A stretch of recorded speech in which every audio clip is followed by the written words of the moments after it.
हम लोग हैं धम्मभूमि बुद्ध विहार पर और यहाँ पर अलीगढ़ में हैं हम लोग और हमारे साथ हैं डॉक्टर भंते करुणाशील राहुल जी। हम उनसे बात करेंगे।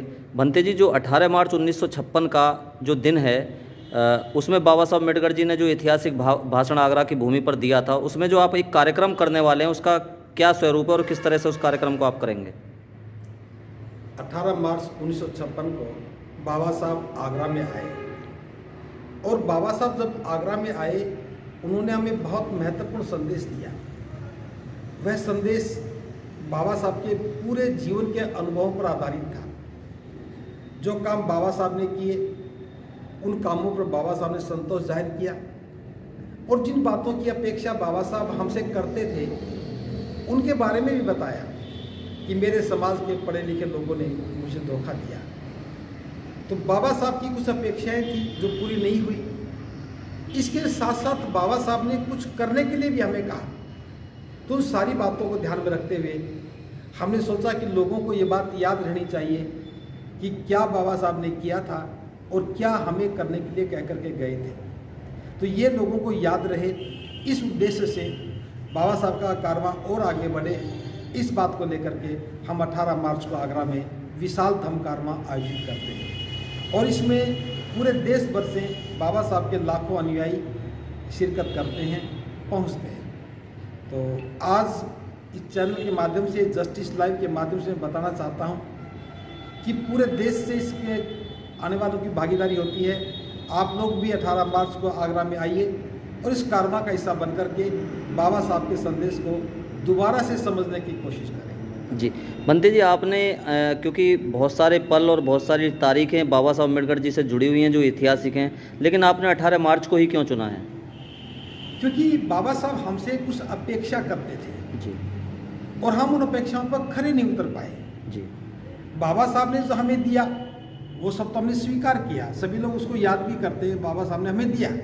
लेकिन सवाल तो ये है कि बाबा साहब की भी कुछ अपेक्षाएं थी हमसे, तो वे अपेक्षाएं हम उस पर खरे नहीं उतर पाए।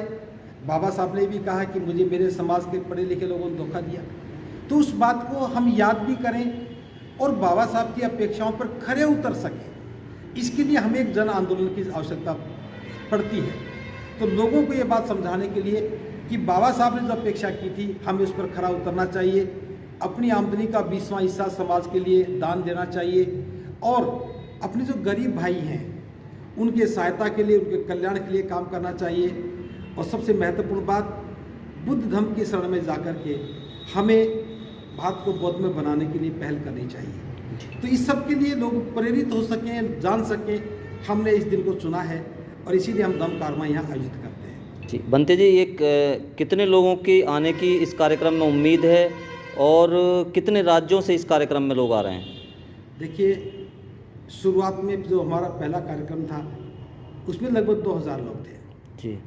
दूसरे कार्यक्रम में 10,000 से ज़्यादा लोग आए, फिर तीसरे कार्यक्रम में 1 लाख लोग आए और ये कारवां दिन प्रतिदिन बढ़ता जा रहा है। कोरोना की वजह से 1 साल हम नहीं कर पाए थे, 2 साल बीच में और उसी के कारण बड़ा कारवां हम नहीं कर पाए। तो इस बार जो हम देख रहे हैं कि 1 लाख से ज़्यादा लोग आने की संभावना है।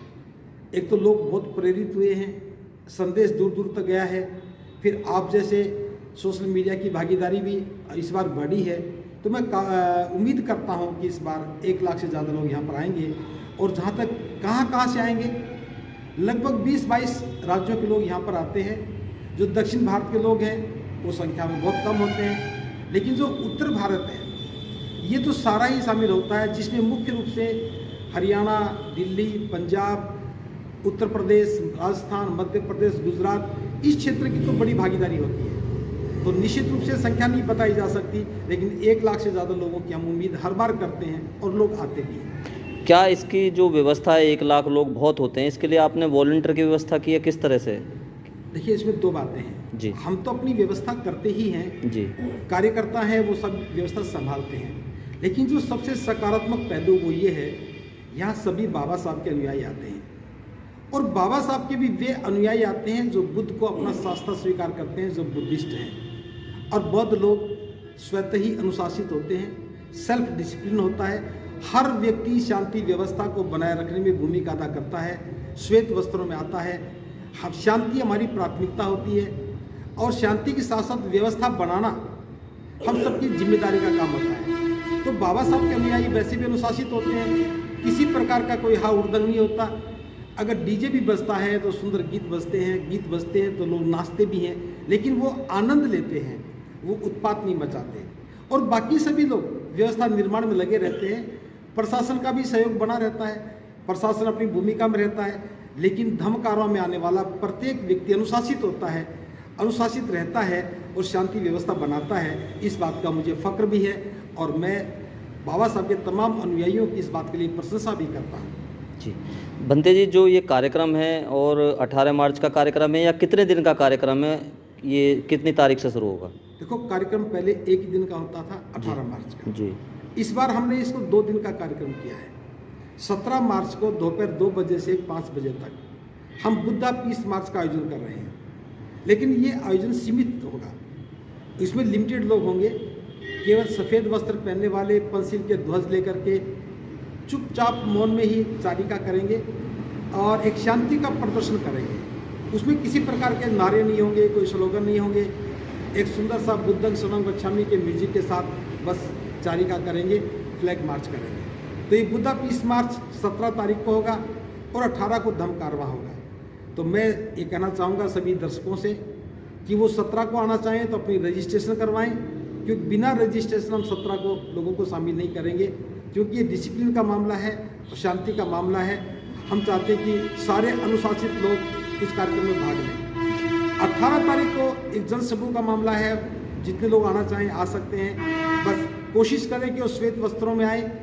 अगर श्वेत वस्त्र नहीं है तो फिर आप जैसा पहनते उसमें आ सकते हैं, लेकिन प्राथमिकता श्वेत वस्त्रों को दें। और मैं ये भी बताना चाहूँगा, चाहे आप 17 को आ रहे हैं या 18 को आ रहे हैं, आने वाले सभी लोगों के लिए भोजन की व्यवस्था है, सोने की व्यवस्था है।